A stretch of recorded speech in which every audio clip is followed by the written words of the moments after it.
Bona tarda. Agrair que no hagueu marxat de vacances per vindre avui aquí.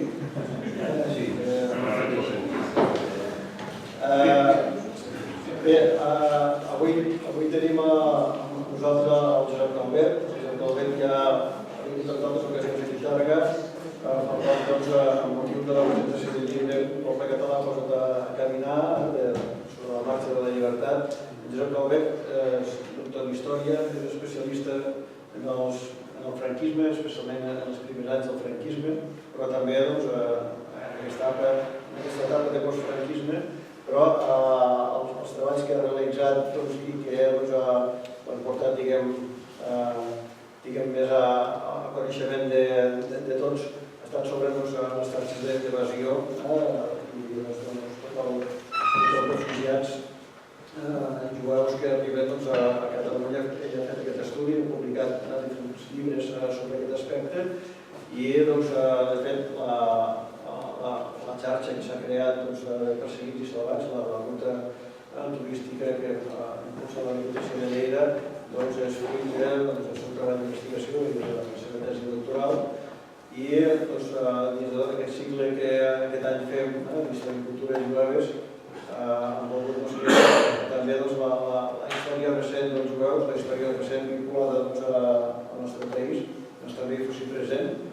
I ja a la comunicació que us vam enviar sobre la conferència d'avui, us comentàvem quatre coses que aquí també durant la Guerra Civil, després de la Guerra Civil, durant la Segona Guerra Mundial, hi havia hagut jueus refugiats, ja us en parlarà ell, però és una cosa que és curiosa perquè sembla que aquí a Tàrrega estan molt aliens al que passava a Europa en aquell moment. La major part de la població no sabia realment què estava passant a l'Europa ocupada pels nazis, però jo de petit havia sentit històries a casa que després li vaig explicar també al Josep per contrastar una mica d'informació i ell avui ens comentarà aquestes xarxes i també una mica aquest petit paper que potser va tenir Tàrrega en algun moment, però que també l'hauríem de situar bé al mapa.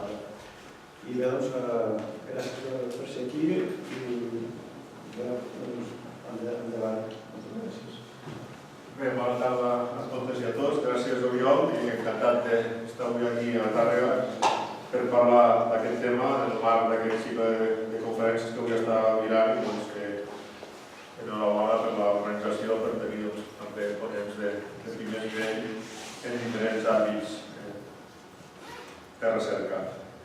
Bé, com ha dit l'Oriol, el títol de la xerrada és les xarxes d'evasió dels jueus de la Segona Guerra Mundial, el paper de Catalunya i el paper de Tàrrega, que ja ha avançat l'Oriol. Intentarem donar quatre pinzellades. Potser una recerca pot donar més sobre els moments, però que està en fase incipient, bàsicament a partir de les informacions que en el seu moment l'Oriol va proporcionar i intentar seguir i resseguir a nivell arxivístic i a nivell de testimonis.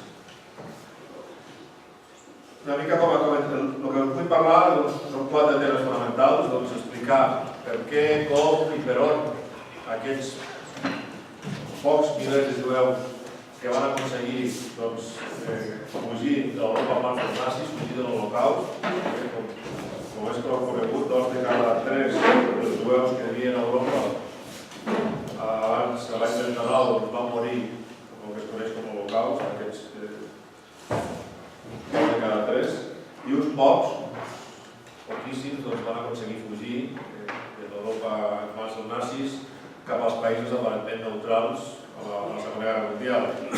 Espanya, Portugal, la península Ibèrica va ser una destinació preferent, com també la van ser Suïssa, Suècia i algun altre país a Europa. Però bàsicament la península Ibèrica va ser el lloc per on van fugir, van escapolir-se més jueus aprofitant aquesta sortida que tenia aquesta posició estratègica important, la fugida es va poder materialitzar en aquests vaixells que sortien des de ports espanyols i portuguesos. Doncs hi ha aquesta gran paradoxa d'aquests milers de jueus que van fugir cap a la península ibèrica, que fugien del nazisme, del règim de Hitler, per buscar refugi en la península ibèrica on governaven dos dictadors feixistes, Franco a Espanya i Salazar a Portugal, la gran paradoxa del moment. Abans de res, donar quatre dades d'introducció històrica per situar el moment, situar Europa, situar què passava a Espanya, per intentar després entrar a explicar amb més deteniment el pas de jueus. Què podem dir? Que al voltant de 80.000 persones van fugir de la Segona Guerra Mundial a través dels Pirineus, creuant els Pirineus. 80.000 persones des de Portbou fins a Irún. Aquests 500 quilòmetres de frontera que separen Portbou de Irún van ser traspassats per unes 80.000 persones. No només jueus, aquí després explicaré més detall, jueus, resistents francesos, aviadors aliats, etc. D'aquests 80.000, a partir de les meves recerques, jo calculo que uns 15.000 eren jueus. I aquests 15.000, uns 10.000 podien passar per Catalunya, pel Pirineu català. Les xifres que s'han donat fins ara eren més elevades. Historiadors, investigadors israelites i alguns jueus americans parlaven de fins a 37.000 jueus que havien travessat els Pirineus, però un cop estudies la documentació, la que tenen accés als arxius espanyols i sobretot els passatges, els llistats dels vaixells que anaven cap a Amèrica o després cap a Palestina, doncs t'adones que la xifra és molt significativament inferior. Bé, d'això parlaré d'aquests 10.000 que escapaven dels Pirineu i el paper que van tenir en aquesta evasió les xarxes d'evasió. El títol ja he posat el títol de xarxes d'evasió, el paper dels guies, d'aquests passadors que van ajudar aquestes persones en perill a fugir de França, dels països on estaven. I, com deia abans, quin paper va jugar Tàrrega en tota aquesta història que tenim a partir d'aquesta informació que en el seu dia l'Oriol va proporcionar, intentarem explicar alguna de les coses. No és fàcil, o no m'ha estat fàcil, en general, estudiar aquest tema, bàsicament per diverses raons, però la més significativa és les dificultats que encara tenim avui en dia per accedir a alguns arxius, diguem, estatals de l'estat espanyol. Bàsicament arxius militars, arxius diplomàtics, que encara tenen fons que estan tancats a l'accés per part dels historiadors i als quals no podem accedir, per tant, acabar de completar el recorregut que prèviament hem pogut fer amb altres arxius estrangers, o fins i tot comarcals, o un altre tipus d'arxiu. Tampoc, pel cas que ens afecta a Tàrrega i a la província de Lleida, hem pogut, ni jo ni altres historiadors que ho hem intentat, accedir a una font fonamental, que és l'arxiu del Bisbat d'Urgell.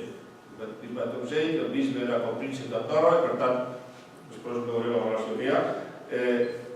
Tampoc, per raons que no desconec, es pot consultar. Quan l'Oriol i l'Anna em van convidar a donar aquesta xerrada i parlar de xarxes d'evasió, primer que m'ha venit al cap una certa mandra de tornar a parlar d'Andorra, perquè tornar a parlar d'Andorra és intentar parlar del paper del Bisbat d'Urgell i les traves, diguem la negativa, que constantment tenim els historiadors, els investigadors, per accedir als papers del Bisbat. Fa un mes vaig tornar a fer la petició directament al senyor bisbe i encara espero la resposta, no s'ha produït, amb el seu secretari, el secretari general, ja direm alguna cosa i ahir tornat a preguntar o ahir he tornat a preguntar i tampoc no hi ha hagut resposta. Per tant, trobem, com podeu veure, alguns forats, el que és sobretot amb documentació dels serveis d'intel·ligència espanyol, militar i de la policia, que encara estan tancats a Clau i Forrellat, i pel cas d'Andorra, pel cas del Pirineu lleidatà, aquesta difícil d'entendre decisió de no poder veure els arxius del Bisbat. per poder desentratllar les històries que vull explicar. Bé, amb tot i totes les limitacions, intentaré donar una petita mostra de la meva recerca centrada també en el cas de Tàrrega. Què podem dir? Molt breument. Els Pirineus en general han tingut un paper essencial en èpoques de guerra com a llocs de fugida, no només d'Espanya o de Catalunya cap a França, sinó de França cap aquí. Tots els conflictes bèl·lics que hi ha hagut en un i altre lloc han motivat el flux de persones en una i altra direcció. Això es va veure especialment a la Guerra Civil Espanyola, l'any 36, els capellans, la gent de dretes que fugia de Catalunya per passar al bando franquista o per refugiar-se a França, es va veure a partir del 38, el començament de l'exili i successivament. I s'havia vist prèviament a la Primera Guerra Mundial, per exemple, quan molts francesos van buscar refugi al Pirineu de Lleida, encara hi ha memòria viva d'aquest episodi en algunes valls del nostre Pirineu. Per tant, en aquests moments, en aquestes circumstàncies, passar als Pirineus, donar aquest darrer pas, significava, en molts casos, fugir de la persecució i fugir l'home. Això no era nou, no una cosa que va començar en la Segona Guerra Mundial, sinó que ja s'havia produït molt abans. Els camins, les rutes, evidentment, també eren les mateixes. Normalment també, quan parlem de Segona Guerra Mundial, així se'ns ha fet veure, sempre aquí a l'estat espanyol se'ns explica una cosa que va passar molt lluny, que aquí la Segona Guerra Mundial no va tenir protagonisme, no va tenir importància, una cosa que va passar al centre d'Europa, i aquí encara estàvem a la postguerra, amb els consells de guerra, amb la repressió, etc. Això és cert i no és cert. Recordar la posició espanyola de la Segona Guerra Mundial és una posició oficial de no bel·ligerància, de neutralitat, etc. De Franco va anar nedant en aquestes dues posicions oficials. Malgrat això, malgrat la posició oficial, a la pràctica, sobretot els primers anys de guerra, la política franquista era molt propera als nazis alemanys. Hi havia molts elements d'acord amb els nazis, hi havia evidentment molts germanòfils al govern, hi havia exportacions de minerals a la indústria de guerra alemanya, hi va haver l'enviament de la divisió Azul per combatre al costat de l'exèrcit de l'Eix, etc. Tot això va anar modificant. Explico tot això perquè també tindrà després certa importància a l'hora d'explicar les xarxes d'evasió. Tot això va anar modificant-se a partir que la guerra evoluciona i sobretot a partir de l'hivern, primavera del 43, quan els alemanys van perdent posicions a la guerra i Franco s'anava que ha de fer un lleu gir cap a les posicions aliades. Es veu molt bé amb la revisió de la correspondència i les entrevistes que el ministre d'Exteriors ja s'havia substituït a Serrano Suñer, el cunyat de Franco i molt proper als nazis, que va tenir els ambaixadors aliats molt més receptiu el nou ministre. També coincidint amb aquesta obertura, també un tema important per explicar la història que avui es porta aquí és començar a arribar, sobretot al port de Màlaga, vaixells fletats pels aliats, carregats de fosfats, carregats de matèries primeres pel règim franquista, que eren aprofitats després per tornar cap al nord d'Àfrica amb refugiats. Aquesta col·laboració va començar a crear.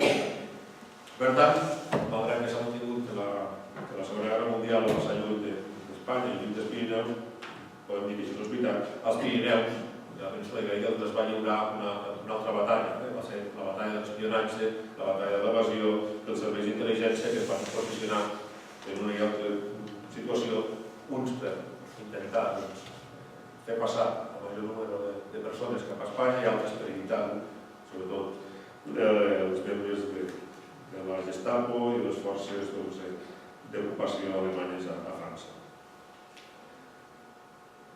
Entrant ja en el tema, he dit abans aquests 80.000 fugitius.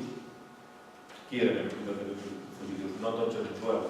Bàsicament, el grup més important el formarien els francesos, nois francesos de l'edat militar, que volien simplement, per parlar de manera ràpida incorporar-se a l'exèrcit del general de Gaulle, organitzar el nord d'Àfrica.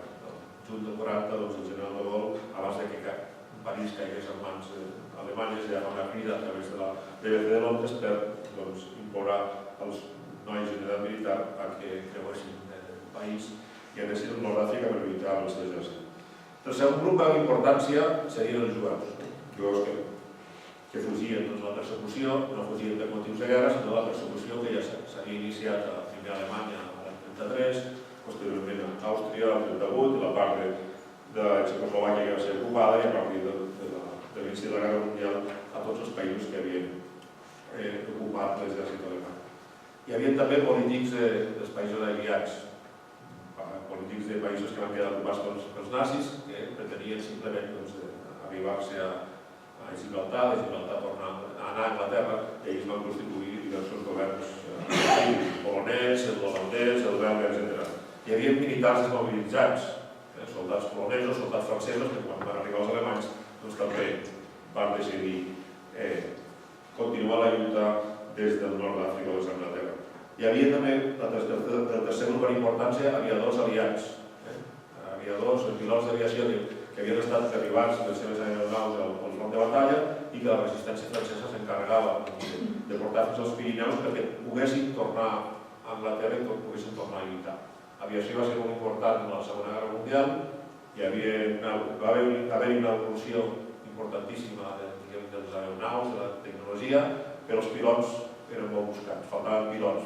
Formar un pilot era difícil, costós i requeria molt de temps, per tant, hi havia una obsessió per part dels serveis d'intel·ligència aliats de poder rescatar els pilots quan els seus avions eren derribats, portar-los a Gibraltar perquè poguessin tornar a lluitar. I finalment, tampoc serà l'objecte de la xerrada d'avui, paradoxalment, a partir del 44, quan els aliats eliminen el sud de França, qui passa a Espanya són els nazis.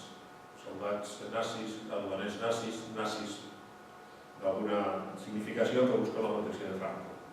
Es produeix el fenomen a l'invers. Entrem a parlar dels jueus. També molt ràpidament, ho he explicat abans, l'auge de l'antisemitisme coincidit fonamentalment per simplificar amb l'arribada al poder de Hitler al 33, Alemanya sumida en una crisi econòmica, política, com a país, després de la derrota de la Primera Guerra Mundial, la crisi econòmica del 29 va facilitar aquest ascens al poder de Hitler i que comencessin aquesta obsessió contra els jueus. Res es va ironitzar. Una cosa va tenir, aquesta política va ser que tot va estar fonamentat legalment. Promulgar desenes i desenes, centenars de decrets antijueus, però tots absolutament publicats, i res es va fer fora de la llei. Al 35 ja comencen aquestes primeres lleis, el que es coneixen les lleis de Nuremberg, que a la pràctica van ocasionar que els jueus passin a ser ciutadans de segona a Alemanya. Al 38 es va annexionar Àustria i la regió txecoslovaca del sud-est, i el van també fet capital al 38, algunes d'aquestes fotos són d'aquell moment, el novembre del 38, el que es coneix solament dels vídeos trencats, que va ser també, l'arribada al poder de Hitler va ocasionar la primera marxa d'Alemanya de centenars de jueus. El viscut el novembre del 38, el manit dels vídeos trencats va ser ja la definitiva, que també va provocar milers i milers de fugides. Val a dir aquí, per complementar el tema, que ja des del 33, quan arriba Hitler al poder, Catalunya rep centenars de jueus, centenars de famílies previsores que ja veuen que la cosa pinta malament i decideixen fugir d'Alemanya i s'estableixen a Barcelona. Molts eren, la major part eren gent professionals liberals, empresaris, metges, dentistes, etc., enginyers. Molts també eren maçons, d'esquerres, amb la qual cosa aquí van ser benvinguts, però l'esclat de la Guerra Civil Espanyola va significar també un tall. Van ser perseguits a partir d'aleshores i la major part van desaparèixer de Barcelona. la mateixa comunitat guerrillera de Barcelona, que s'havia fundat l'any 18, doncs va ser especialment perseguida a partir de l'entrada de les forces franquistes a Barcelona el gener del 39. Va passar a la semiclandestinitat, es va assaltar la sinagoga, es va prohibir els cultes hebreus, tot plegat, els jueus que quedaven a Catalunya va ser molt difícil. I sobretot per aquests exiliats del 33 al 36. Conclusió, doncs, a partir del 39, aquesta persecució s'amplia als països que anaven ocupant l'exèrcit nazi, Polònia, Holanda, Bèlgica, França, etc. I el que deia abans, els 9 milions de jueus que vivien a Europa, doncs 2 de cada 3 van morir. I aquests doncs ja entraríem a parlar dels que van aconseguir fugir cap a la península Ibèrica a través dels Pirineus. Aquí teniu una de les fotos de persones que van aconseguir salvar-se a través dels Pirineus i arribar, en alguns casos, a les comarques de Lleida. Qui eren aquests jueus que fugien? Després enllaçarem com fugien, per on, i el paper que van tenir les xarxes d'evasió, que va tot lligat abans. Voldria explicar-vos una mica el context i qui eren aquestes persones. Bàsicament, doncs, el que he dit, els jueus que vivien a Polònia, Alemanya, Àustria, Bèlgica, França, i el que es coneixen com a jueus esquelacites. Els altres serien els jueus sefardites, són els jueus d'origen espanyol, de la península Ibèrica, els descendents que van expulsar els catòlics del segle XV, que vivien fonamentalment a la zona de Turquia, Grècia, etc. Quan parlem d'esquelacites, són els alemanys, els austríacs, que vivien a centre Europa. En tots els casos, d'aquests 15.000 jueus que van fugir dels Pirineus, uns entre 4 i 5.000 pel Pirineu de Lleida, doncs, en cap cas, sobre el paper, en teoria, Franco va permetre que es quedessin a viure aquí. La condició dels que van passar, després què va passar amb ells, quin tractament se'ls va donar, però la condició inicial era que no podien quedar a viure aquí. Eren anys, doncs encara, dels anys 40, aquella famosa frase de la conspiració judeo-masònica comunista que repetia constantment, encara estava molt vigent i el que es pretenia era que Espanya fos un país de refugi per jueus. Per l'altre costat, a part de tot plegat del propi caràcter antisemita del govern espanyol, hi havia lògicament les pressions alemanyes, que van ser constants i importants en aquest aspecte. Per tant, parlem de jueus sefardites, esquenacites, no parlem de jueus sefardites.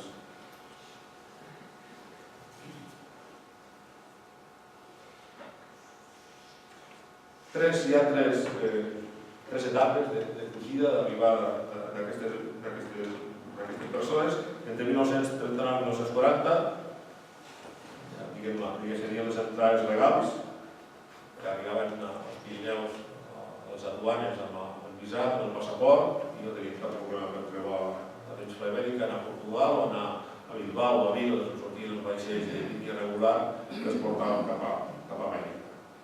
Tot això es va anar complicant i a partir del 41-43, si entre el 39 i 40 doncs eren bàsicament alemanys, austríacs i polonesos, a partir del 41-43 ja eren molts residents a França, perquè ja vivien a França o perquè s'hi havien refugiat a partir del 33 o a partir del 39, que fugien ja directament per la persecució que es portava a terme a França. Malgrat França, a partir del juny del 40, queda dividida en dues parts, la part que queda sotmesa als alemanys, controlada pels alemanys, i una part, el que es deia la França lliure, comandada pel mariscal Petain, malgrat això de França lliure, va col·laborar moltíssim amb els nazis i, entre altres coses, va col·laborar moltíssim amb els nazis amb la detenció i el control dels jueus. Per tant, la principal onada entre el 41 i el 43. A partir del 43, o sigui, de l'any 44, ja les persones que passen els Pirineus ja no són famílies. Parlem de famílies, parlem de padrins, pares i nets, o fills. O sigui, fins i tot 3 generacions de persones que fugien, des de padrins de 80 anys a infants de mesos o de pocs anys. Com deia, a partir del 93, tot el que són famílies ja deixen de passar, o havien ja creuat, o havien estat malauradament detinguts a França, internant als camps de trànsit cap als camps d'extermini de l'est, i a partir del 93, que és tot l'any 94, qui creu els Pirineus són nens i joves. Després explicaré qui eren aquests nens i joves que havien estat amagant-se a França durant temps. Els llocs de pas, per fer una idea, aquest és un mapa que abraça tots els Pirineus. Tots els passos aguts i per haver, siguin duanes, siguin colls de muntanya, van ser creuats en moment o altre, en aquests 5 anys entre el 39 i el 44. En funció de la vigilància i de l'època de l'any, s'utilitzaven uns o altres passos. Vindrà tot quan parlem de les xarxes d'evasió. Quan la vigilància, sobretot Alemanya, a partir del 1942, va d'alguna manera fortificar i els Pirineus, sobretot la vigilància, van prendre protagonisme els colls de muntanya més complicats, que són els colls de muntanya del Pirineu de Lleida. Aleshores, les rutes principals van passar per l'Empordà, la zona de Portbou, molt més suau, el Pirineu Navarrès, però quan els nazis s'impliquen directament en el control dels Pirineus, fins aleshores era la policia francesa, doncs això canvia i és quan, per un costat, adquireixen més importància les xarxes d'evasió dels passadors i per un altre costat el protagonisme es va centrant cap al Pirineu de Lleida i el Pirineu II.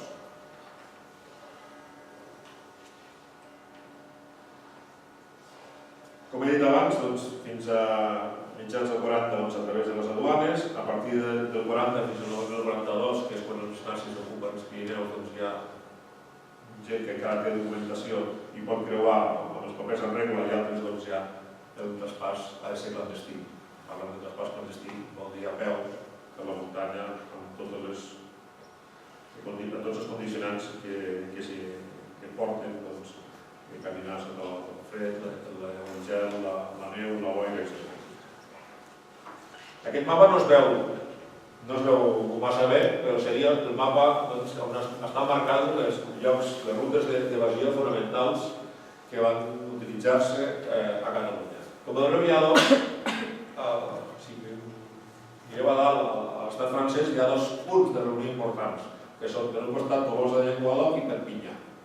Eren els llocs on es anaven concentrant aquestes famílies, aquestes persones, aquests jueus que volien fugir. Eren els llocs també on estaven aquestes xarxes d'evasió, tenien el seu quarter general, per parlar en terminologia militar, on es muntaven les expedicions, on s'organitzava tot plegat, on es pagava, doncs Perpinyà per un costat i Tolosa per un altre costat. A partir d'aquí, aquestes persones eren conduïdes amb diferents sistemes, camions, trens, autobusos, autocars, el que sigui, cotxes particulars, fins als darrers pobles francesos, i des d'allí aquests guies, aquests passadors, que formaven part de les xarxes, s'encarregaven de fer aquest darrer tram, que era traspassar els Pirineus. Aquí estan pintades només les principals rutes i la destinació que tenien aquests evadits un cop arribaven a Catalunya, els que eren detinguts als presons, els partits judicials de frontera, i després la conducció que es feia a Lleida i Barcelona, i a partir d'aquí la distribució dels detinguts per diferents llocs de detenció i de trànsit a tot l'estat espanyol, que després explicaré.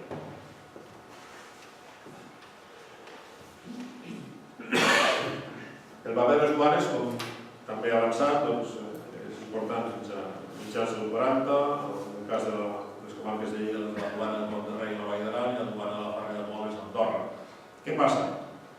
A mesura que Espanya es converteix en un país receptor de refugiats, el govern alemà, a través del ambaixador nomàdic, comença a pressionar el Ministeri d'Afers Exteriors espanyol perquè barri el pas de la frontera, perquè no deixi passar amb aquests jueus que, bàsicament, el govern alemany informa que vol que continuïn als països ocupats per fer-los treballar, per com a d'obra, etc.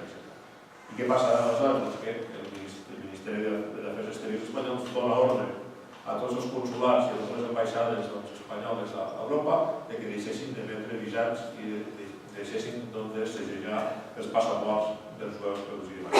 A partir d'aquí, tot això es va complicar i, en conseqüència, a partir de mitjans del 40, tots aquells que havien pogut obtenir un passaport visat, i el visat, però no podien aconseguir de falsificar, que també era habitual, van tenir que traspassar els Pirineus de manera clandestina.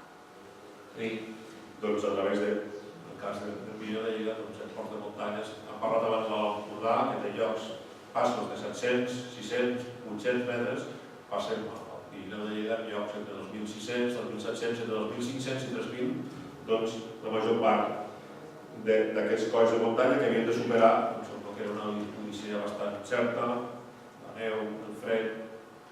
La major part d'aquestes famílies jueves anaven en prova de ciutat, amb sabates de ciutat, si no estaven preparats, ni tenien resistència física, ni tenien equipament, ni tenien tothom que anem a la muntanya ara ben calçats i ben equipats amb prova de Gore-Tex, el que convingui pel fred, guants, aquesta gent tenia una sabata més pardella. Simplement pot ser una bossa amb 4 papers d'identitat, amb unes joies, el que podia portar-lo, o diners i res més.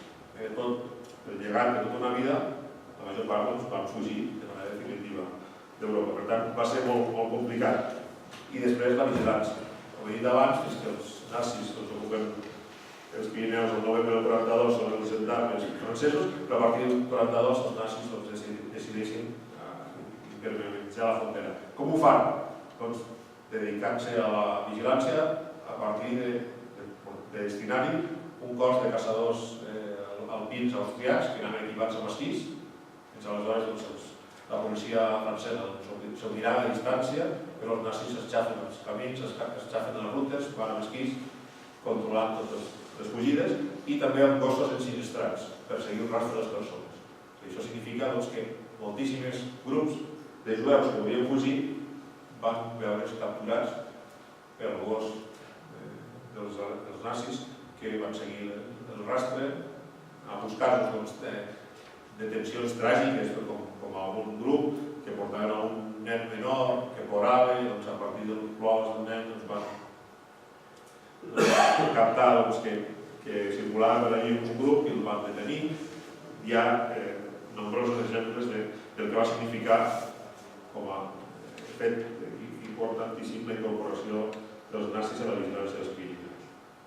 En conseqüència de tot plegat, van arribar molta gent amb fractures, esgotament físic, alguns hi van perdre la vida, estimbats a la muntanya, alguns casos de cossos que es van arribar a trobar a la primavera després del desert per haver tingut un accident mentre s'intentaven traspassar les muntanyes.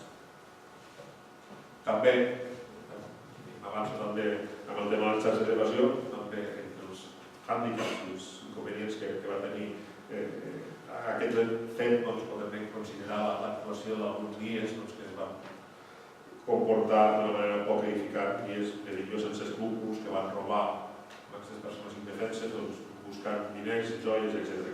Per tant, direm 75 anys amb darrere l'hivern del 42 al 43, podeu imaginar com complicat, com difícil que va ser per a aquestes persones fugir de tot el que havien vist a Europa per aquests Pirineus gelats i nevats. Per tant, tenim el panorama ja format. Centenars, milers de persones al sud de França que anaven acolant cap al sud, també és que els nazis anaven pressionant, amb la col·laboració directa de la França de Vichy, al sud, als pobres de les ciutats del sud de França, Pau, Toulouse, Perpinyà, Foix, etc., amb voluntat d'entrar a Espanya, amb aquesta Espanya franquista, sense un paper, sense un document, que havien de creuar clandestinament, i per tant, és aquí on entra en joc el paper d'aquests guies, d'aquests passadors, d'aquestes xarxes d'evasió que es van crear per poder ajudar-los, per poder facilitar el pas dels Pirineus a tantes persones. Abans part del que he dit, però què és una xarxa d'evasió? Doncs, en definitiva, per dir-ho de manera molt senzilla, és un grup de gent, un grup format per guies, per passadors, per propietaris de masies, per gent que organitzava, que s'encarregava de muntar la fugida cap a un lloc segur amb aquestes persones en perill a Europa. Inicialment, aquestes xarxes d'evasió van ser creades per conduir els individus cap a països neutrals. Dintre Suïssa, Suècia i sobretot la península Ibèrica. Sobretot la península Ibèrica, Suïssa queda al mig d'Europa. En un determinat moment, a partir de l'any 43, el govern suís també va tancar les fronteres. Suècia també era molt complicat arribar-hi, per tant, el protagonisme el va tenir la península Ibèrica. Inicialment, en el primer moment, ja el mateix 39, aquestes xarxes d'evasió van ser creades pels serveis d'intel·ligència dels països aliats.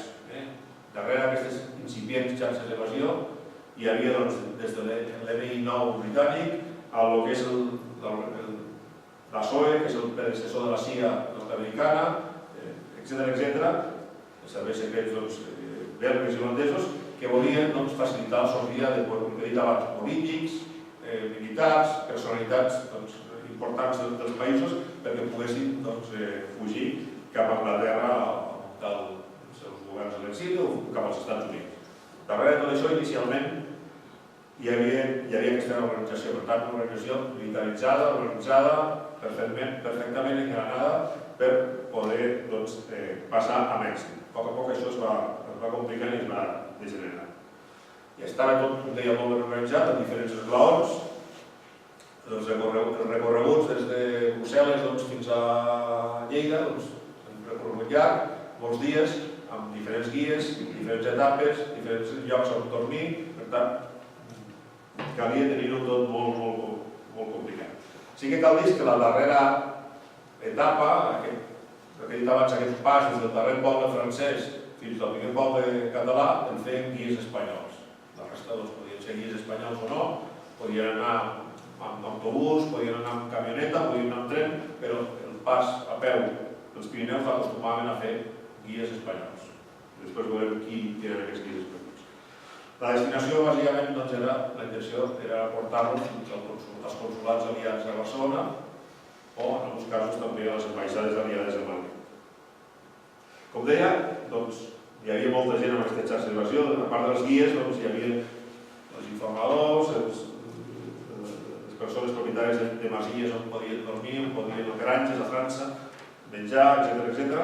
I també hi va haver, també val a dir-ho, molta solidaritat per part dels veïns dels Pirineus que en alguns casos es van comportar d'una manera totalment solidària per ajudar a persones en perill. La base a França d'aquestes xarxes eren les principals ciutats de la França no ocupada, o sigui, des de Lió, que era just al límit de la línia de demarcació, Marsella, Nissa i, com he dit abans, Perpinyà i Tolosa, que estaven al darrer esglaó.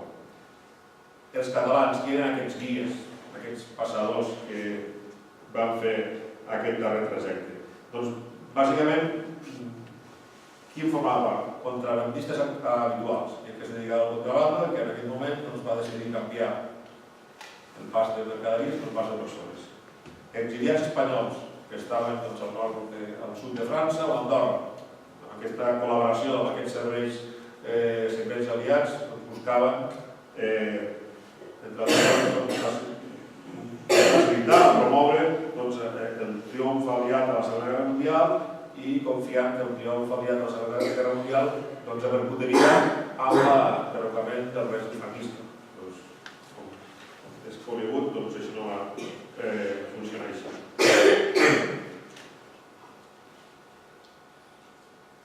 Gent exiliats de tots els grups polítics, des dels anarquistes de la CNT, dels comunistes del PUC, del Partit Comunista, catalanistes del Front Nacional de Catalunya, d'Estat Català, etc. Alguns ho van fer per solidaritat i altres ho van fer per diners. Va dir que es van pagar importants quantitats per passar persones a través dels Pirineus.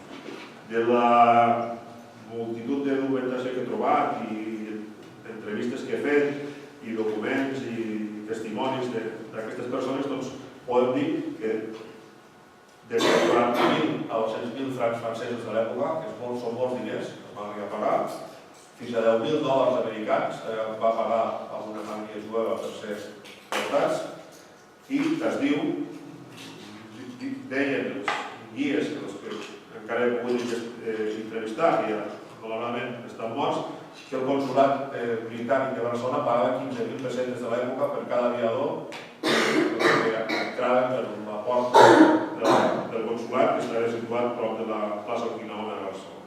Per tant, com podeu imaginar, per la gent que ho feia per diners, el negoci era importantíssim i gran. Val a dir també que tampoc la tasca de les xarxes dels passadors tampoc era nou.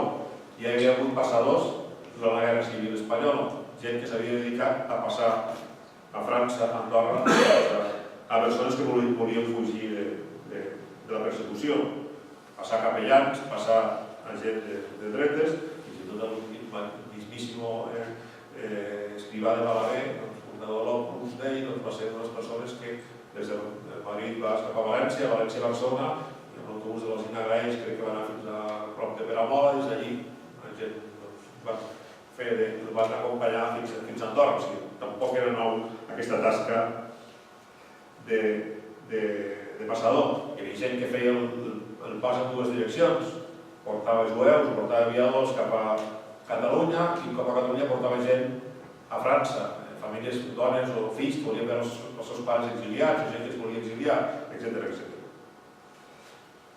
Dins d'aquest món de les xarxes, el protagonista cabdal va tenir el Principat d'Andorra. Abans el que comentava de l'arxidurbisbat, i després enllaçarem també Andorra amb Tàrrega. I com deia abans, el 44 es van crear per primer cop. Fins aleshores, com deia, les xarxes podien portar a tot tipus de refugiats, però el 44 sí que es creen les xarxes directament organitzades per la comunitat jueva, per ajudar a fugir amb aquests nens, amb aquests joves que estaven amagats a França. Al voltant de 1.000 nens i joves que estaven amagats a França aconsegueixen arribar a Barcelona l'any 44. Nens, estem parlant de nens infants entre 3, 4 anys i 10, que havien estat rescatats, o sigui, assistents socials jueus passaven pels camps d'internament francesos, demanaven als seus pares, que estaven a punt de ser deportats a Auschwitz o a altres camps de l'est d'Europa, que els donessin una adopció als nens per evitar la seva mort. Els amagaven. Hi havia mares i pares que ho van fer, altres es van quedar, però tot plegat unes xifres de 1.000 infants que van poder rescatar. I després un altre segon grup, joves jueus, joves entre 16 i 18 anys, alemanys, holandesos i belgues, que havien estat també amagats a França, amb granges, amb centres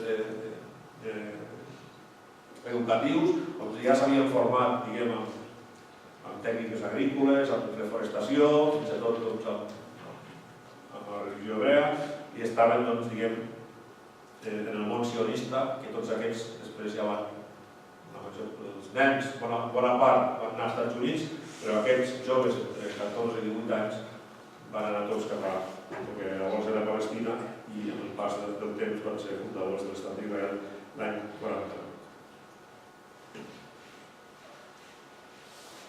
Anem passant. Entrem en les xarxes d'educació i passem al tema Andorra i al tema Tàrrega. Quina, més o menys ja ho he comentat, hi ha diverses tipologies de xarxes. En primer lloc, veurem les xarxes que es van dedicar a la formació d'intel·lectuals i artistes, entre ells molts jueus. Veurem les xarxes que van crear els serveis secrets aliats, on van participar aquests refugiats espanyols. Les xarxes formades per contrabandistes habituals, que també tenen la seva secció específica. La gent que va treballar o va fer de guia esporàdic, puntualment algun veí d'un petit poble francès o de l'Hora Gil o d'un petit poble català que en un moment determinat, perquè estava a la muntanya acompanyant el bestiar, va ajudar a una família, i aquestes xarxes de l'any 44 juguen.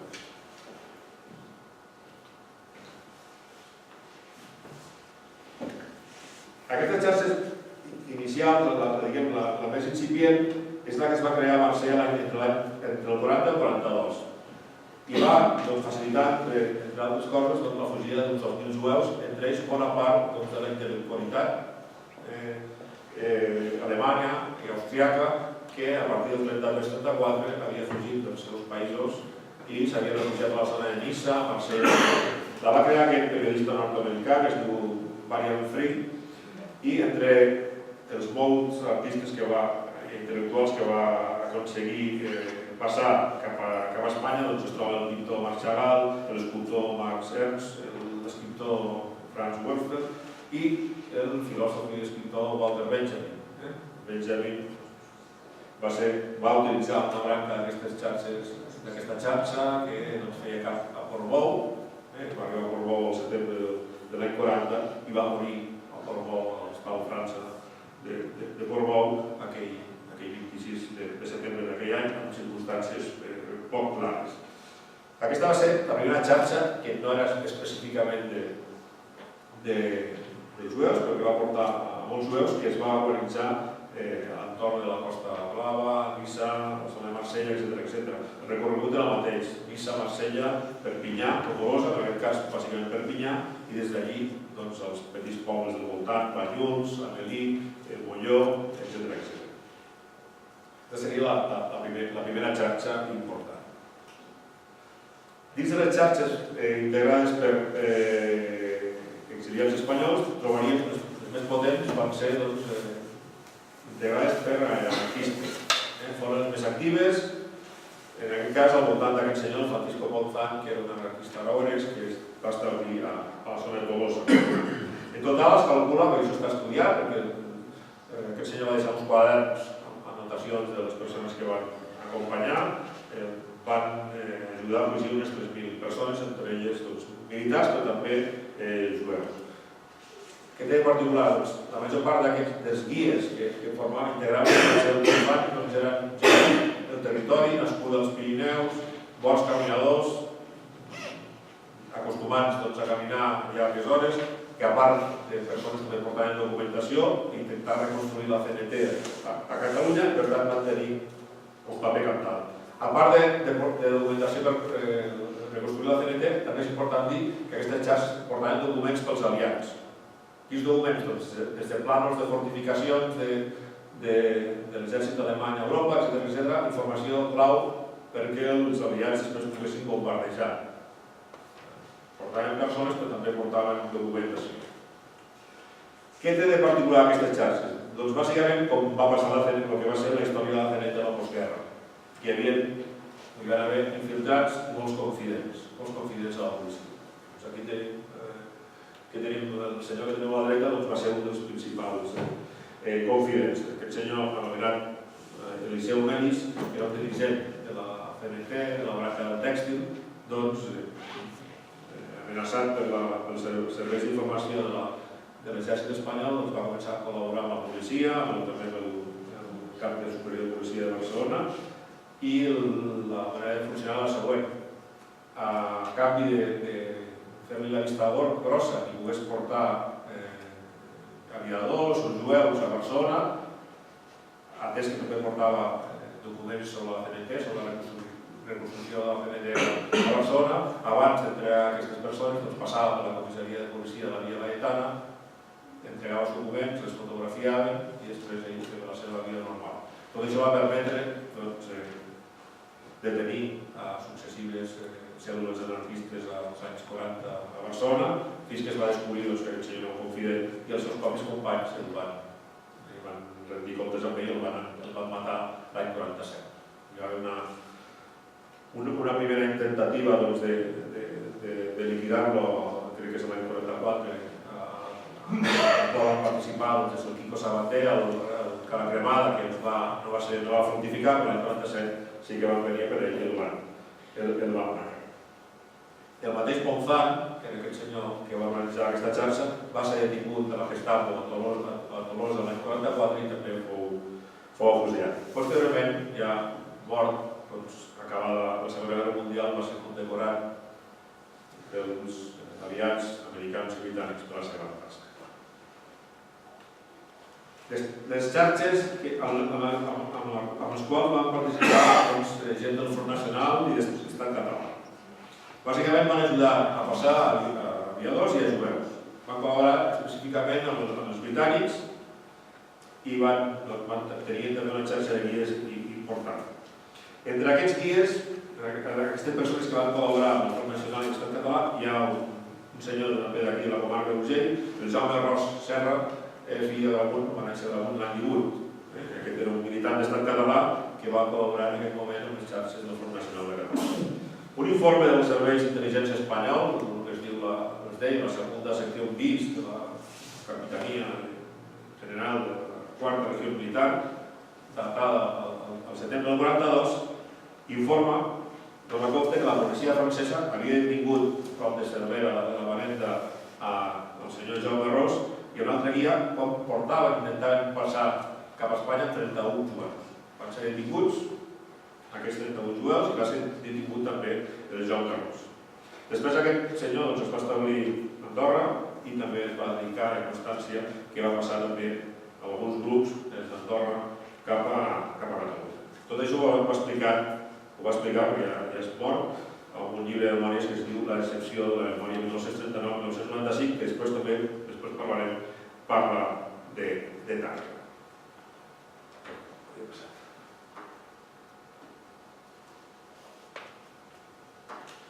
Potser la persona que a alguns de vosaltres us sonarà relacionat amb les xarxes d'evasió i tot aquest moment d'Andorra dels anys de la Segona Guerra Mundial és el Francesc Viadiu, diputat d'Esquerra Republicana al Parlament durant la Segona Guerra República, havia estat alcalde de Solsona, delegat de la República Lleida durant el delegat de la República Lleida de la Roja durant els primers mesos de la Guerra Civil, que va escriure aquest conegut llibre Entre el Pont i la Gestapo, que després va ser portat a una minissèrie de televisió a TV3. Francesc Viadiu, que no era un home d'acció, sinó un organitzador al voltant d'Esquerra Republicana, al voltant potser una visió més àmplia del que era l'organització dels exiliats espanyols i catalans a Andorra, doncs va també moure els fils per fer passar cap a Catalunya a moltes d'aquestes persones. Entre les xarxes del PUM, del Partit Obrero de Unificació Marxista, que dirigia Josep Rovira, i tinguem també començaríem ara amb el protagonisme de Tàrrega, va haver fonamental un targarí que es deia Tomàs Pomés Marsal. Tomàs Pomés Marsal, el mateix Jaume Ros Serra, en les seves memòries, ens explica directament que Pomés era un dels principals passadors i organitzadors d'una d'aquestes xarxes cap a Catalunya. Pomés havia estat regidor de l'Ajuntament de Tàrrega durant la Guerra Civil i s'havia acabat exiliat a França, va passar pel Cap d'Argelers i posteriorment es va establir a Andorra. La referència és el llibre de memòries del Jaume Ros, no he trobat de moment cap document de la policia espanyola que l'impliqui directament, però hem d'entendre que el paper del Jaume Ros era fonamental i per tant podem donar credibilitat a aquest tema. Els contrabandistes.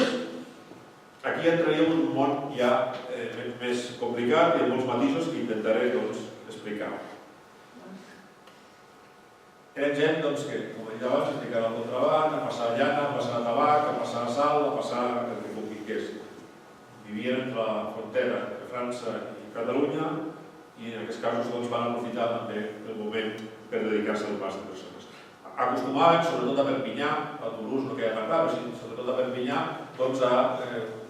a estar als principals cafès on es reunien, on els jueus que havien fet cap a Perpinyà treien el nas per intentar que algú els ajudés a creuar i oferien els seus serveis.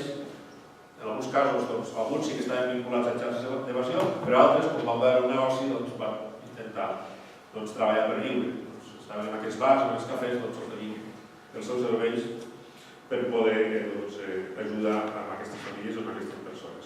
En aquests bars negociaven el preu, etc. Val a dir que hi ha moltes denúncies. És habitual que un cop les persones arribaven a Catalunya o posteriorment denunciessin que aquestes persones, normalment coincidint aquests contrabandistes, havien intentat robar-los un cop a la muntanya, a part del preu que havien fixat per la seva tasca, un cop a la muntanya els demanaven més diners, els demanaven joies, en alguns casos fins i tot havien robat joies i en algun cas també he trobat un parell de casos que havien fins i tot matat a les persones, a les que conduïen. Hi ha un cas molt significatiu d'un dirigent socialista francès, que també era jueu, que va ser assassinat per el seu dia, un anarquista del Montsant, ja en territori andorrà, just entre el límit entre França i Andorra. Aquest senyor, amb el pas del temps, va ser detingut a França, va ser jutjat i el seu argumentari, la seva argumentació davant del Tribunal de Foix era que tenia ordres del cap de la xarxa, en el cas del senyor Montsant, que si algú, per les circumstàncies que fossin, perquè una persona d'edat avançada o que no seguís el ritme dels altres integrants del grup es retrasava, doncs matar-lo. Perquè darrere venien els nazis amb els gossos, amb els esquís, etc. i podien posar en perill la integritat i la fugida de la resta. Va argumentar això, aquest senyor tenia 60 i escaig anys, pràcticament no caminava, tenia un problema pulmonar i en un moment determinat diu l'argument d'aquest guia va ser que ell mateix li va demanar que el mateix tirés dos trens per evitar descobrir la resta del grup. En aquest argument, això era l'any 52-53, el senyor guia va ser absolt a França, malgrat haver-se carregat amb aquest dirigent socialista francès, el van absoldre el tribunal francès. Bé, sobre aquest tema quan parlem d'Andorra entraríem amb les qüestions sobre el tema. Aquí he posat sota la família Ferrusola. La família Ferrusola és uns famosos guies i contrabandistes de la Bordada de Figueres que tenen un protagonisme importantíssim en aquests anys en dos sentits, sobretot el tema de contraband i el tema de pas de jueus i pas de aviadors. També la història repeteix. Se'ls acusa de col·laborar amb la policia espanyola a canvi de facilitar determinada informació sobre membres de la resistència a França. La policia feia la vista grossa en aquesta tasca de pas de persones. El tema dels nens i joves ja us ho he explicat abans. El tema dels guies ocasionals, també, en aquests petits pobles de muntanya sempre hi va haver una família que per solidaritat va ser ajudada per algun pastor, fonamentalment pastors que portaven el ramat just a la frontera. No em dóna temps, us explicaria la història d'aquestes persones. Passem a Andorra i enllacem amb Tàrrega. Com suposo que coneixeu la situació geogràfica d'Andorra, al mig dels Pirineus, entre França i Espanya, Catalunya, aquesta situació estratègica, el seu estatus polític entre el president de la República Francesa i el bisbe de la Seu, en aquells anys, després de la mort del bisbe Guitart, fins a l'any 43, que va ser nomenat el bisbe Ramon Iglesias Navarri, sense bisbe, vicari al front del bisbat, però aquesta situació d'Andorra, també neutral, una Andorra on hi havia, per l'època, hi ha molts hotels, molts hostals, on aquestes persones després de dies i dies de caminar podien descansar, podien dormir, podien recuperar-se, però tot això va fer que Andorra, aquesta Andorra que d'alguna manera retrata aquesta Andorra dels espies alemanys, de la Gestapo, dels espies espanyols, dels jueus, dels refugiats, dels aviadors, que trata el Francesc Viadiu, tingués un gran protagonisme quant a les xarxes d'evasió. Al voltant d'Andorra, enllaçant el comentari que he fet abans, ha sorgit també una llegenda negra a la qual aquesta manca de permís per accedir al sil d'un bisbat també retroalimenta i provoca que no es pugui aclarir en un sentit ni un altre i continuem parlant d'aquesta llegenda negra perquè no podem consultar els papers.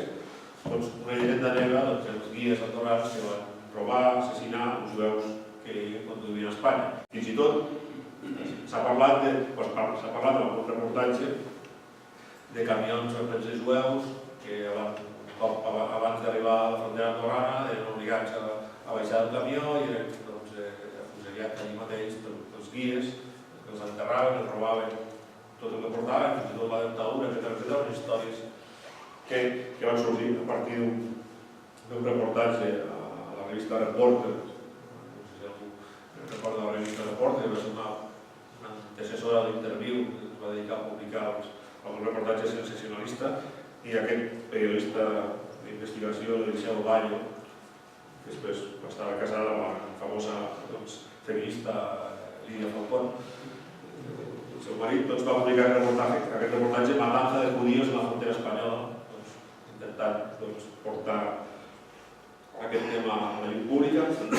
Altres gent amb més credibilitat, com l'Eduardo Bosch Prades, que havia estat un lluitador antifranquista, també va deixar el tema a un llibre que va publicar l'Institut dels Senderos de la Libertat, i alguns passadors, com el Joan Català o el Joaquim Baldric, ja morts, amb els quals vaig tenir l'oportunitat de parlar, també ho esmentaven. Això no que ells ho hagin vist, però sí que us hi havien explicat aquesta matança massiva de jueus al territori andorrà. Què ha plegat? Deia abans, la mantra que fa parlar Andorra, tantes coses, perquè al no poder accedir als documents dels serveis d'informació i intel·ligència de l'estat espanyol, no poder accedir als papers del bisbat d'Urgell, doncs la cosa queda molt difícil de provar. Crec que és el 2014,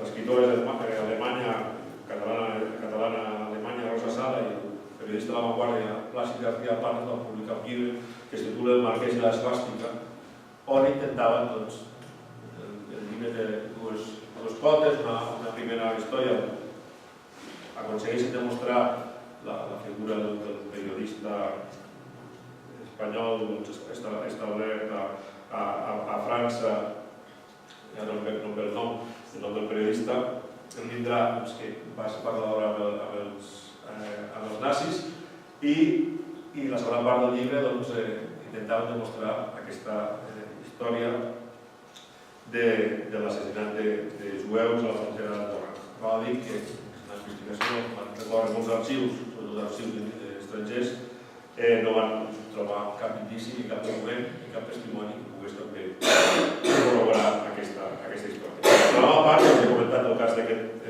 jueu, d'aquest dirigent socialista francès que va morir a Andorra. Per tant, el tema queda una mica a la nebulosa i el paper d'Andorra contravertit amb aquest tema. I enllacem amb el tema de Tàrrega. Ho he comentat abans i l'afirmo. El tema a mi m'arriba una mica per l'Oriol, que fa uns mesos em va portar aquesta informació que una família de Tàrrega havia acollit aquí a la ciutat alguna família jueva. Jo no tenia coneixement i en aquest temps he intentat fer la recerca que jo he pogut i avui crec que és un tema incipient que caldrà treballar i intentar treure encara més informació més adequada de la qüestió i intentaré quatre dades sobre la història. El paper de Tàrrega. Analitzar la documentació del governador civil, del govern civil de Lleida, dels principis dels anys 40, ja surt Tàrrega. Surt Tàrrega quan es diu, hi ha un informe de la policia, del servei d'informació de la policia, de l'any 40, on es informa el servei d'informació de la policia, escriuen aquest informe a la Direcció General de Seguretat, on diuen que ja s'ha constatat que petits grups de jueus formats per 5 persones surten d'Andorra cada X temps i es dirigeixen a Calaf i a Tàrrega per després dirigir-se a Barcelona i a Madrid. Aclara que amb tren, venia aquí a Tàrrega per agafar un tren que es portés a Barcelona o portés a Madrid en altra direcció. Això és la primera constatació que hi ha documental que sí, que hi va haver grups de jueus que han passat per Tàrrega, especifica on dormien i qui els portava, etc., però sí que queda clar que venien d'Andorra. Això és el primer tema. Val a dir, doncs, també, coneixeu molt millor que jo, Tàrrega era una ciutat de comerciants, on hi havia molts representants comercials i tenien també relació amb Andorra, ja sigui pel tema comercial o sigui també pel paper dels exiliats al Principat, els exiliats tarragarins. Abans hem parlat del Pomés o del Jaume Ros, que era de Grau. Una altra persona de Tàrrega que va estar també exiliat en determinats moments a Andorra, del Norberto Domits, va morir l'any 95, on també en els seus llibres, una novel·la aparentment sense importància autobiogràfica que es titula La pau dins la guerra, que va publicar l'any 70, doncs també versa sobre el tema d'Andorra, el tema dels refugiats, els perseguits, etc. Probablement en algun moment la seva estada a Andorra, el Norberto Domits tingués alguna participació. I finalment, la informació que amablement l'Oriol va proporcionar, que per raons familiars coneixia l'afer aquest que una família de jueus havia estat residint aquí a Tàrrega a casa dels Puigsobirà, aquests comerciants de Tàrrega que tenien en aquella època negocis a Andorra i sobre la qual intentarem explicar el poc o molt que hem aconseguit desminar per l'Oriol, que tenia informació familiar, i jo modestament als arxius que he pogut consultar. Hem parlat, per situar-nos, dels Puigsobirà, del Joan Puigsobirà Rovira, que era el pare, i els seus fills, Pere Josep i Rosendo, Puigsobirà Garrides, nascuts a la província de Barcelona, però estan residents a Tàrrega. Hi havia dues filles més del Joan Puigsobirà, la Rosita i la Dolors.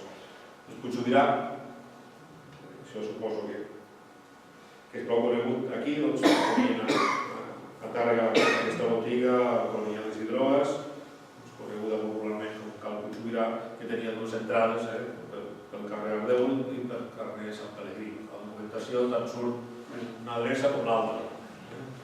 L'adreça, la documentació que heu pogut veure, l'adreça de l'empresa és carrer Ardeu, però l'adreça de residència de la casa on vivien és Sant Pelegrí 9, Ardeu 1 i Sant Pelegrí 9. D'on ve la relació dels Puigsobirà amb Andorra i amb aquest moment?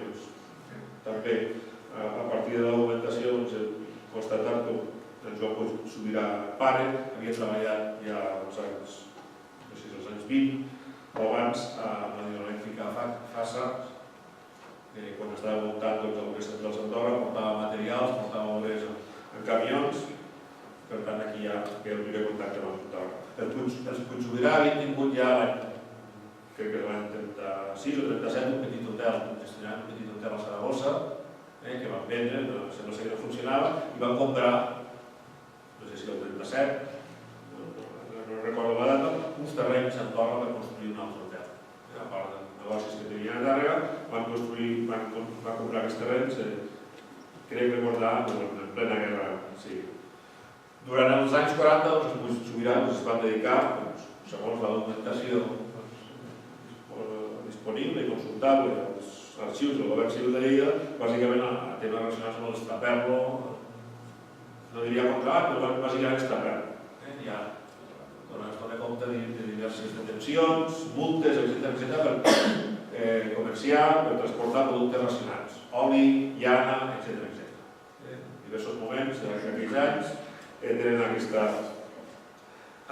actuació. Fins i tot l'any 46 el pare Joan Puigsobirà va ser multat amb 20 milions de pessetes de l'època, 600.000 pessetes, per una d'aquestes operacions, crec que era un camió de llana que va ser interceptat a Colla de l'Aragó, i això li va motivar que viure a Andorra un temps, no podia tornar a Tàrrega i a Espanya, que estava condemnat pel Tribunal de Tasses, a ser internament en un camp de concentració que hi havia en Anclares de l'Oca.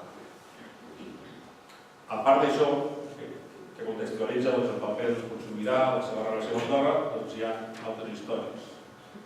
Puigsobirà, doncs aquest terreny que va comprar als anys 30, doncs l'any 43 es va convertir en aquest hotel, l'Hotel Rosaleda, en camp, ja a prop del Pirineu, per tant, lloc habitual de moltes d'aquests camins, d'aquestes rutes que venien d'Andorra, perdó, venien de França.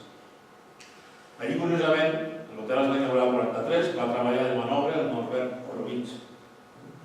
Va emplear també a aquestes obres altres targarins que havien estat a Andorra, s'havien refugiat a Andorra. El gerent de l'hotel del fill, el Pere Puigsobirà, i que després, temps després, es va casar amb la Ivette Gros-Limon, que era una senyora suïssa que encara viu. Avui m'ha comentat l'Oriol, després, quan acabi,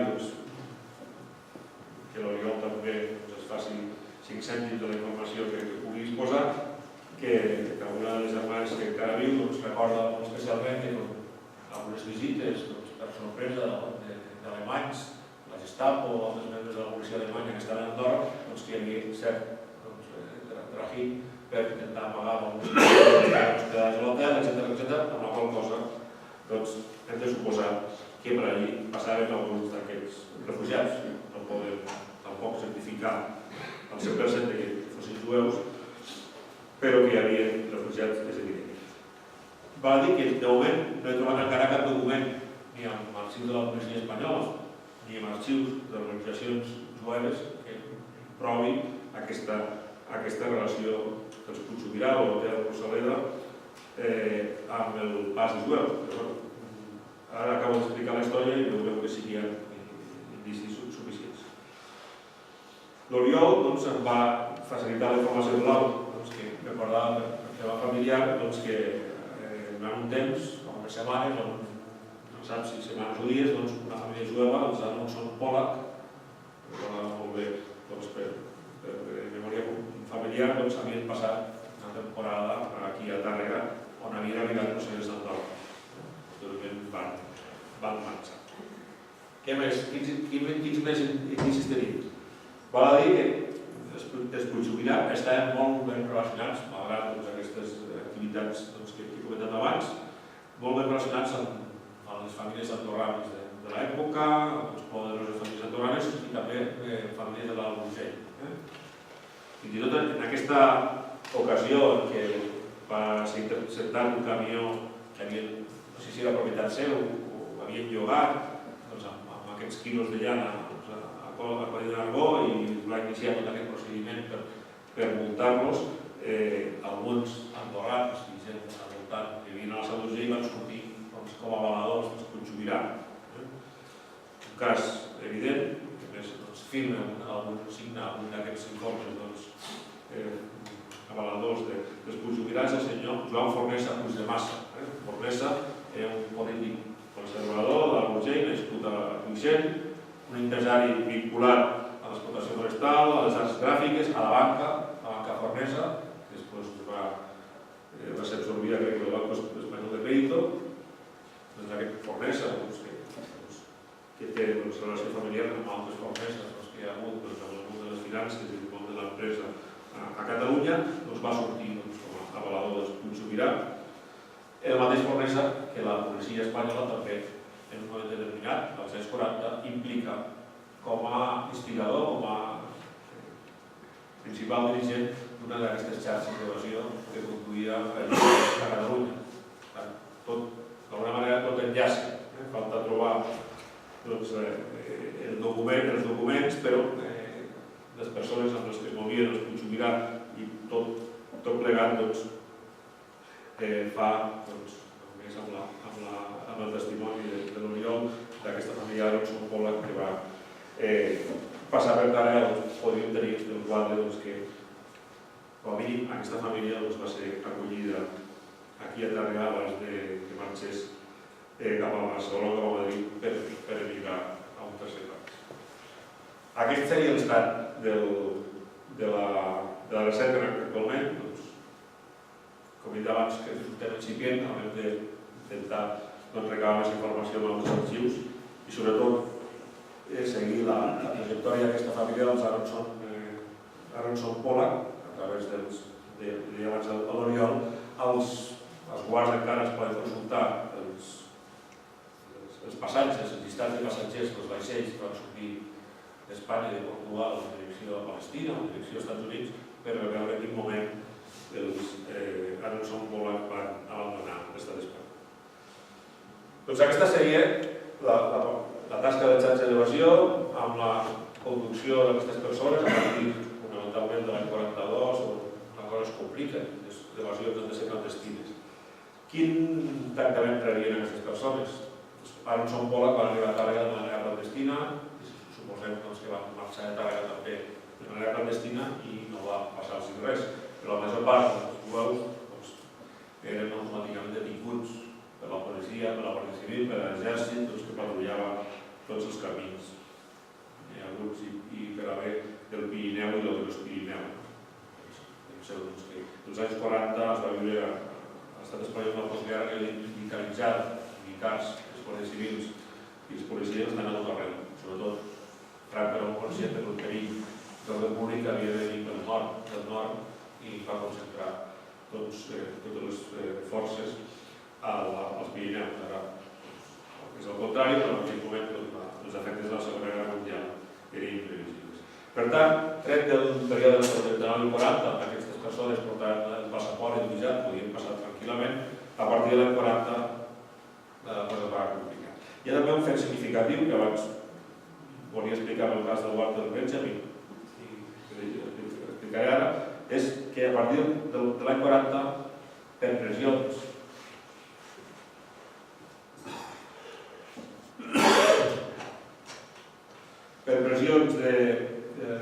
de l'ambaixada alemanya a Madrid, doncs Espanya decideix expulsar els detinguts a la frontera. A buscar les expulsions en calent, el que es coneix expulsions en calent. Els grups de jueus eren detinguts i automàticament la Guàrdia Civil es tornava a la part francesa i els lliurava a les gendarmes i a partir del novembre del 42 als nazis. Això, sortosament, no es va fer de manera constant, es va fer de manera puntual. No sabem quantes persones van ser tornades i lliurades als alemanys. Com a ell, la major part de casos d'evolucions en calent no quedava cap tipus de constància, però sí que tenim constància de que alguna d'aquestes persones va ser lliurada als nazis i els nazis la van deportar automàticament cap als camps d'extermini de l'est d'Europa. La qual cosa, doncs, prova de manera evidentíssima una evident certera col·laboració de Franco amb el local al lliurar aquestes persones als nazis i aquests van acabar gassejats a Auschwitz, no sé la major part. Calculo van ser centenars, no sé fins a quin punt, però dos o tres centenars sí que s'han pogut constatar de manera directa. Dintre de les persones que es volia retornar a França, doncs hi ha el Walter Benjamin, que abans va morir a Portbou, en circumstàncies no clares, alguns diuen que es va suïcidar, altres que va morir per causes naturals la delicat d'Iscanian. El cert és que al Walter Benjamin ja li havien notificat que seria repatriat a França. Hi ha altres casos, com la senyora que veieu a la foto a la dreta, l'alemanya Jenny Kerr, també va ser detinguda a Coll Nargó, i el governador civil de l'època,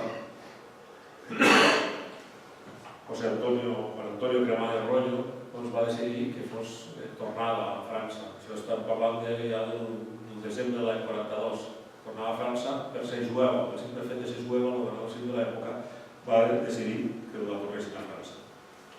Com a llei no hi havia presó de dones, aquesta senyora va portar a la presó de dones de Barcelona i es va decidir suïcidar a la presó de dones de Barcelona un cop li va comunicar que seria retornada a la França ocupada pels nazis. Era molt conscient que un trasllat a França implicava també la seva certera mort i va decidir suïcidar-se. La versió que es va donar als seus familiars, que tenia dues filles que vivien als Estats Units, que havien pogut emigrar l'any 33, les filles sempre van tenir la idea la versió oficial que li va donar el govern espanyol a la família és que la seva mare, Jenica, havia mort a un camp de concentració d'Andorra. Andorra, mai hi va haver camp de concentració i la seva mare es va suïcidar a una presó espanyola. Imagineu el xoc també que va representar per a aquestes filles quan fa 4 o 5 anys l'escriptora Rosa Sala va poder localitzar una de les filles i va comunicar que la seva mare s'havia suïcidat a una presó de Barcelona i que no havia, de part d'ells va descobrir la versió oficial que havia tingut de les autoritats espanyoles. Com en el cas de la Geniquer hi ha altres casos, gent fins i tot es va tallar les venes, es va intentar tot tipus de situacions per evitar aquest retorn. Però bàsicament la major part eren detinguts i portats a totes les presons que hi havia a l'època. En primer lloc, els calabossos del poble eren detinguts, a Bossòst, a Rabascan, a l'Osdisil, a Martinet, etc. Després a les presons dels partits judicials, en el cas de Lleida, Viella, Sort, La Seu i Trem, en alguns casos. Posteriorment eren ja traslladats a Lleida, la regió habilitada al Seminari Vell, com la presó provincial estava supersaturada després de la Guerra Civil, es va habilitar aquesta altra presó on van anar aquests refugiats. Les dones, a Lleida no hi havia presó de dones, doncs a Girona sí, les dones de Lleida anaven a Barcelona. En el cas de Girona, cosa que va passar a la província de Lleida, els nens que anaven als seus pares fins i tot eren portats a l'hospici, eren separats de les mares, nens de 4 o 5 anys que van passar-se la temporada a l'hospici mentre la seva mare estava a la presó.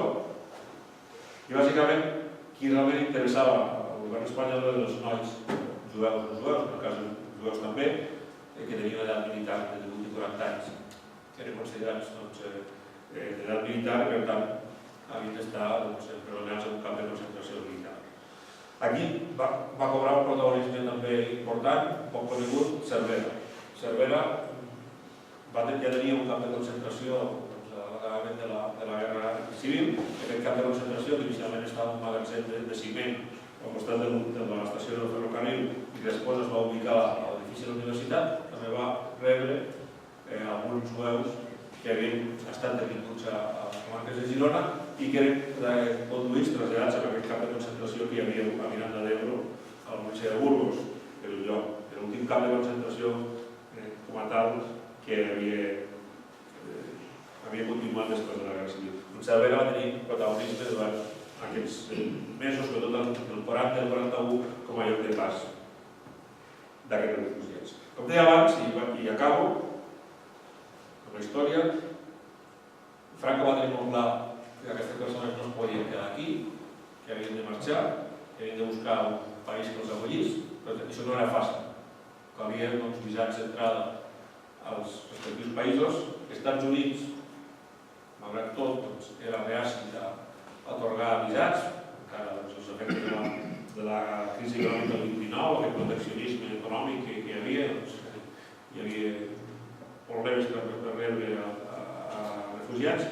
Palestina, que era un altre lloc, que llavors era Palestina, desitjat per moltes famílies, estava en mans dels anglesos, els britànics, del protectorat britànic, i tampoc els britànics estaven per la labor, per la qual cosa ens trobem que Espanya tolera que passin per aquí aquests milers de persones, però que passin ràpid, no poden marxar perquè no tenen visats, cal alimentar-los, cal que dormin, cal que un cop surten de la presó, que fem tot plegat.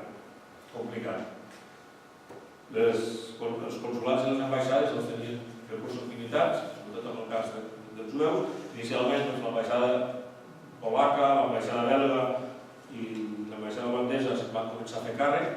Pensem que a Barcelona no hi havia ni el consulat polonès ni el consulat honorari, un senyor no era un cònsul professional, tot era molt complicat. La Creu Roja Espanyola, que era qui se n'havia fet càrrec, també obeïa el dictat de les autoritats del règim i no treballava massa, i això no es va arreglar fins que, com deia abans, el món jueu, sobretot els Estats Units es van adonar que Espanya i Portugal eren l'única via d'escapament de les famílies que havien quedat detingudes al sud de França i per tant calia esmerçar esforços amb intentar que marxessin del país. I es van posar abans a l'obra, van enviar a dues entitats benèfiques a treballar, l'Amèrica Enjoy, que és una organització ja específicament jueva, que ja havia treballat en la Primera Guerra Mundial per aconseguir la migració de jueus atrapats a Europa, i els quàquers molt vinculats a l'ambaixada nord-americana i molt vinculats a la senyora del president Roosevelt, doncs van tenir una tasca fonamental. Pensem que els jueus que arribaven a Espanya procedents d'Àustria i d'Alemanya havien perdut la nacionalitat pels decrets de lleis racials i eren apàtrides, se'ls consideraven com apàtrides, per tant no tenien cap ambaixada que se'n pogués fer càrrec. Tot això encara complicava molt més aquestes tasques. Finalment, a partir de principis del 42, comencen a operar l'Amèrica Enjoy, que s'estableix a Barcelona, i aconsegueix que al voltant de 8.000, concentrar a Barcelona al voltant de 8.000 jueus aquests anys, entre finals del 41 i estiu del 44, per intentar després tramitar la seva marxa. Què feia l'Amèrica Enjoy? Bàsicament, controlar l'arribada d'aquestes persones. Per arribar als Pirineus ja tenia tota una xarxa d'informadors que anaven dient han arribat tants i quals, aconseguia que rebessin les presons i els portava a Barcelona per poder negociar les coses. En alguns casos, alguns, fins i tot, van anar als aliments d'aigües termals com Rocallada. Els banys termals de Rocallada, la propietat de la família Vilanova, van arribar a un acord amb el governador civil de l'època i molts francesos i jueus van passar per Rocallada. I acaba ja, la sortida de com he dit abans, es feia des de cas de ports espanyols des de Bilbao, Vigo i Cádiz, amb línies regulars que anaven a Amèrica. Les expedicions que van anar a Palestina van ser vaixells jugats específicament per anar a Palestina, i al voltant d'aquests 10.000 jueus que van arribar a Barcelona van poder fugir cap a un país segur. Això bàsicament és tot el que volia comentar-vos. El paper de conclusió de les xarxes d'evasió fundamental, el paper de Tàrrega, a partir d'aquests indicis haurem de seguir treballant per intentar reforçar tot plegat, intentar veure el protagonisme directe que va tenir la ciutat i altres persones de Tàrrega en aquest tema. I finalment, si alguna persona està interessada, les meves publicacions sobre aquest tema són aquests dos llibres, Huyendo del Holocausto i un dedicat específicament a les xarxes d'evasió, que vaig escriure conjuntament amb la Noemí Riudor i l'Anil Rieu, dedicat a les xarxes d'evasió que van actuar al Principat d'Andorra, on encara no tenim una informació. No parlem dels Puig Sobirà, però hi ha altres dades importants sobre el paper d'Andorra en aquest àmbit. Acabo aquí, si alguna persona té alguna pregunta, encantat de contestar.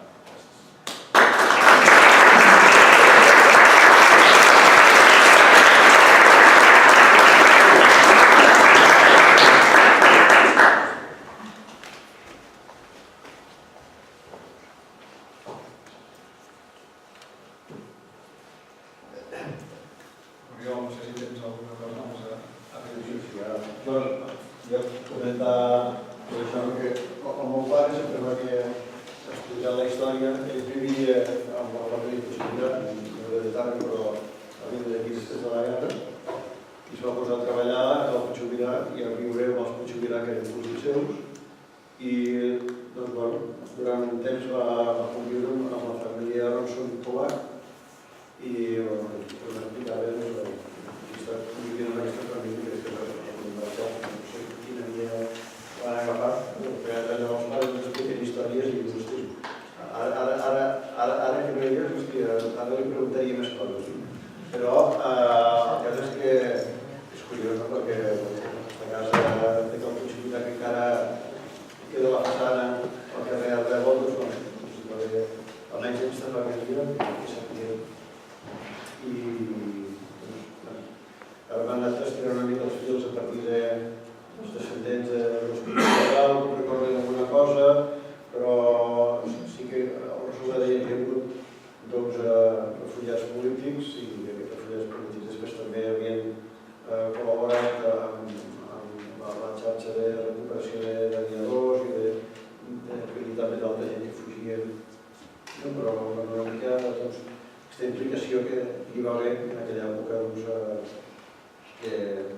sembla que Guitarra no passa així res, que tot estava passant a l'altra banda de la frontera, o almenys al Pirineu, que realment aquí passaven coses però en la clandestinitat. I bé, si hi ha cap més pregunta, perquè suposo que també és l'hora que és i suposo que toca no sopar, i el director la seva magnífica conferència i continuar investigant sobre el tema i si sabeu alguna cosa doncs intentar fer-li arribar si podem veure ampliar una mica tota aquesta informació que hi ha molt, però que encara s'ha d'investigar. Moltes gràcies.